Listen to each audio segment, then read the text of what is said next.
पश्चिम बंगाल समेत 5 राज्यों में हुए विधानसभा चुनाव का एग्जिट पोल जारी किया जा चुका है। इसमें सबसे अहम बंगाल का चुनाव देखा जा रहा है।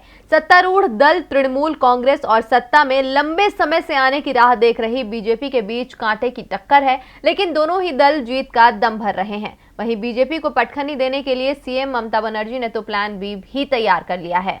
5 राज्यों में हुए विधानसभा चुनाव के नतीजे 2 मई को घोषित किए जाएंगे, लेकिन उन नतीजों से पहले ही आज से नेताओं की बेचैनी बढ़ गई, क्योंकि एग्जिट पोल ने जो अनुमान लगाया है उससे किसी के चेहरे पर खुशी तो किसी के चेहरे पर मायूसी देखी जा रही है। हालांकि कई बार एग्जिट पोल गलत भी साबित हुए, लेकिन नतीजों के अनुमान के चलते अब राजनीतिक दल अपनी कमर कस चुके हैं।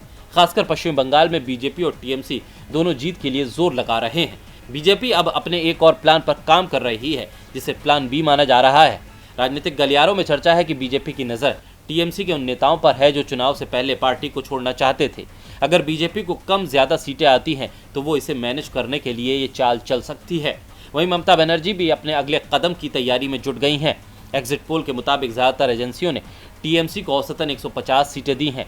अगर इतनी सीटें पार्टी को मिलती हैं तो बंगाल में फिर से ममता सरकार बन जाएगी, लेकिन बीजेपी की चाल की वजह से खेल बिगड़ भी सकता है। इसलिए ममता की नज़र बीजेपी के उन नेताओं पर भी है जो पिछले कुछ सालों और चुनाव से ठीक पहले पार्टी छोड़ कमल का दामन थाम चुके थे। ममता अब उनकी वापसी में भी लगी हुई है। अगर ऐसा होता है तो दोनों दलों के बीच सरकार बनाने को लेकर कांटे की टक्कर होगी।